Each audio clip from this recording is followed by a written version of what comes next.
ഇത് മാസ് മോട്ടോഴ്സിൽ നിന്നാണ്. ഹോണ്ടയുടെ യൂണിക്കോൺ വണ്ടി ജനറൽ സർവീസായിട്ട് കയറ്റിയതാണ്. അപ്പോൾ സർവീസുമായി ബന്ധപ്പെട്ട് നമ്മളതിൻ്റെ ബാക്ക് ബ്രേക്കിൻ്റെ ഭാഗമൊക്കെ നമ്മൾ ചെക്ക് ചെയ്യാനും ക്ലീൻ ചെയ്യാനൊക്കെ ആയിട്ട് അയച്ചിട്ടുണ്ട്. ബ്രേക്ക് ലൈനർ കമ്പനി ലൈനർ കിടക്കണേ, ഹോണ്ടയുടെ ഒറിജിനൽ ലൈനറാണ്. നമുക്ക് അത്യാവശ്യം കുറച്ചും കൂടി ഉപയോഗിക്കാനുണ്ട്. അപ്പോൾ നമുക്ക് ക്ലീൻ ചെയ്ത് റീസെറ്റ് ചെയ്യാം. നമ്മളിപ്പോൾ ക്യാമ തിരിച്ചിട്ടിട്ടാണ്, അതായത് ഒരു മില്ലിങ് തിരിച്ചൊക്കെ ഇട്ടാണ് യൂസ് ചെയ്തുകൊണ്ടിരിക്കുന്നത്. കാരണം എന്താ വെച്ചാൽ നമുക്ക് അതിൻ്റെ ഈ ഹബിനകത്തേക്ക് വരുമ്പോഴുണ്ടല്ലോ, ഈ ഹബിനകത്ത് ചെറിയ സ്ക്രാച്ച് കാര്യങ്ങളൊക്കെ ഉണ്ട്. അപ്പോൾ അത് നമുക്കൊന്ന് തൽക്കാലം നമുക്ക് ലൈനർ ക്ലീൻ ചെയ്ത് കയറ്റാം.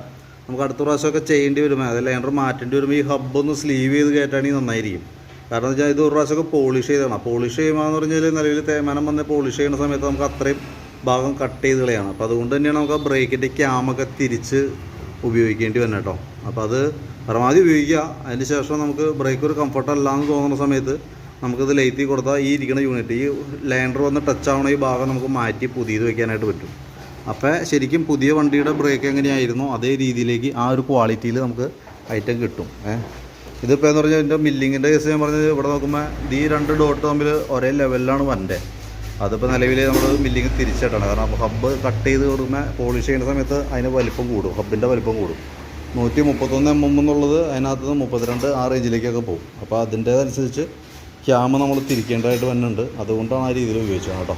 പിന്നെ ചെയിൻ നല്ല രീതിയിൽ അടിക്കുന്നുണ്ട്. അപ്പോൾ നമുക്ക് ചെയിൻ ടൈറ്റ് ചെയ്തിട്ടൊന്ന് ഗ്രീസ് ചെയ്തിടാനുണ്ട്. ചെയിൻ ഗ്രീസിങ്ങും ചെയിൻ ടൈറ്റ് അഡ്ജസ്റ്റ് ചെയ്യുക, ചെയിൻ ഗ്രീസ് ചെയ്തിടാം.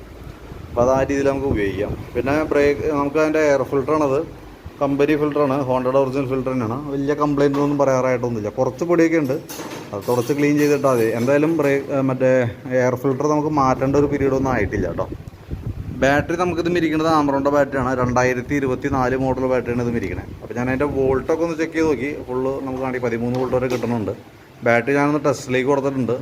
വാറണ്ടിയിലുള്ളതാണ്, എന്നാൽ പോലും നമ്മളൊന്ന് ചെക്ക് ചെയ്യണമെന്നുള്ളൂ കേട്ടോ. നിലവിൽ ഓക്കെയാണ്, പച്ച ലൈറ്റാണ് വന്നേനെ. അപ്പോൾ വേറെ കംപ്ലയിൻ്റ് ഒന്നുമില്ല.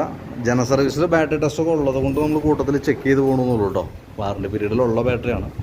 അപ്പോൾ നമുക്കത് ആ രീതിയിൽ തന്നെ ഉപയോഗിക്കാം. പിന്നെ നമുക്ക് അതിൻ്റെ എൻജിൻ ഓയിൽ മാറുന്നുണ്ട്. ഓയിൽ ചേഞ്ചിൻ്റെ ടൈം ആയിട്ടുണ്ട്. അപ്പോൾ ഓയിൽ നമ്മൾ മാറ്റി പുതിയ സെറ്റ് ചെയ്യണം. നമുക്ക് ഇവിടെ ചെറിയൊരു ലീക്കേജ് സ്റ്റാർട്ട് ചെയ്തിട്ടുണ്ട്. ഇവിടെ നോക്കുമ്പോൾ ഓയിൽ സീൽ ചെറിയൊരു നനവ് തുടങ്ങിയിട്ടുണ്ട് കേട്ടോ. മേജറായിട്ടുള്ളൊരു പ്രശ്നമല്ല. അപ്പോൾ എന്നാൽ പോലും നമുക്ക് അതിൻ്റെ ആ ഓയിൽ സീലൊന്ന് ചേഞ്ച് ചെയ്തിട്ടേക്കാം. കാരണം എന്താ വെച്ചാൽ അടുത്ത സർവീസ് ഒക്കെ ആകുമ്പോഴത്തേക്കും ചിലപ്പോൾ കൂടുതൽ വരാനായിട്ട് കൂടാൻ സാധ്യതയുണ്ട്. ഇവിടെ ഗിയറിൻ്റെ ഷാഫ്റ്റിൻ്റെ ഓയിൽ സീലാണ് പോയേക്കണം കേട്ടോ. അപ്പോൾ അതൊന്ന് മാറ്റി നമുക്ക് റീസെറ്റ് ചെയ്യാം. പിന്നെ നമ്മളതിൻ്റെ ഫ്രണ്ട് ഭാഗത്തേക്ക് വരുമ്പോഴത്തേക്കും ഫ്രണ്ട് ബ്രേക്കൊക്കെ നമ്മളൊന്ന് ചെക്ക് ചെയ്യാൻ വേണ്ടി അയച്ചാണ്. ഫ്രണ്ട് ടയറൊക്കെ അത്യാവശ്യം ഉപയോഗിക്കാനുണ്ട്, കുഴപ്പമൊന്നുമില്ല. ഫ്രണ്ട് ബ്രേക്ക് നമുക്ക് ലൈനറിൻ്റെ ഭാഗമൊക്കെ നോക്കുമ്പോൾ കുഴപ്പമൊന്നുമില്ല, ലൈനറൊക്കെ അത്യാവശ്യം ഉപയോഗിക്കാനുണ്ട്. പക്ഷേ നമ്മൾ ഈ പ്ലേറ്റിൻ്റെ ഇവിടെയൊക്കെ നോക്കുമ്പോഴല്ലോ നമുക്ക് ഇതിൻ്റെ ഇവിടെ ഇങ്ങനെ പിടിക്കുമ്പോൾ തന്നെ അറിയാം. അതായത് ശരിക്കും ഇത് 3.5 mm അതാണ് അതിൻ്റെ അളവ്. 3.5 mm തിക്നെസ്സുള്ള ഐറ്റമാണ് ശരിക്കും, മില്ലിമീറ്റർ. പക്ഷേ അത് ബ്രേക്ക് ലൈൻ ഈ പാഡ് സെറ്റ് ഇങ്ങനെ ഒറിഞ്ഞത് ഇവിടെ നമുക്ക് പിടിക്കുമ്പോൾ ഇവിടെ സ്റ്റെപ്പ് പോലെ, കാരണം അത്രയും തേയ്മാനം വന്നു പോയേക്കണതാണ്. പ്രോബ്ലം ഒന്നുമില്ല, മാക്സിമം ഉപയോഗിക്കുക. കാരണം എന്ന് വെച്ചാൽ നമുക്ക് ബ്രേക്ക് പാഡ് ഈ മാസ്റ്റർ മുകളിൽ ഈ മാസ്റ്റർ കിറ്റൊക്കെ മാറ്റണ സമയത്ത് കൂട്ടത്തിൽ കൂടെ നമുക്ക് ഇതുകൂടി മാറ്റേണ്ടി വന്നേക്കും. കാരണം എന്ന് വെച്ച് കഴിഞ്ഞാൽ തിക്നെസ് വളരെ കുറഞ്ഞോടിക്കും. 3.5 എന്നുള്ളത് ഇപ്പോൾ ശരിക്കും പറഞ്ഞു കഴിഞ്ഞാൽ ഒരു 2 ഉണ്ടാവുള്ളൂ. ആ റേഞ്ചിലേക്ക് മാറിയിട്ടുണ്ട്. കുറേ കൂടി കഴിയുമ്പോഴത്തേക്ക് ഈ സാധനത്തിൽ ഒട്ടും കട്ടിയില്ലാത്ത കണ്ടീഷനിലേക്ക് ഇങ്ങനെ പിടിച്ചാൽ തന്നെ വളയുന്ന ഒരു സിറ്റുവേഷനൊക്കെ വരും.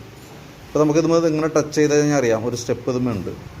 ആ ലൈൻ ആ ബ്രേക്ക് പാഡ് ഇങ്ങനെ ഒരഞ്ഞ് അവിടെ തേയ്മാനം വന്നേക്കണാണ് കേട്ടോ. പഴക്കത്തിൻ്റെയാണ്, വേറെ പ്രോബ്ലം ഒന്നുമല്ല. പിന്നെ സ്പാർക്ക് പ്ലഗ് നമ്മളൊന്ന് അഴിച്ച് ക്ലീൻ ചെയ്ത് കയറുന്നുണ്ട്. വേറെ പറയത്ത കംപ്ലയിൻ്റ് ഒന്നുമില്ല. വണ്ടി നമ്മൾ ഓടിച്ചു നോക്കിയായിരുന്നു, പ്രത്യക്ഷത്തിൽ വേറെ പ്രോബ്ലം ഒന്നുമില്ല. ചെയിൻ നല്ല രീതിയിൽ അടിയുണ്ടായിരുന്നു, അത് മാത്രമേ നമുക്കൊരു കംപ്ലയിൻ്റ് ആയിട്ട് തോന്നിയുള്ളൂ. പിന്നെ ജനറൽ സർവീസ്, വാട്ടർ സർവീസ് അതൊക്കെയാണ് മെയിനായിട്ട് പറയുന്നത്.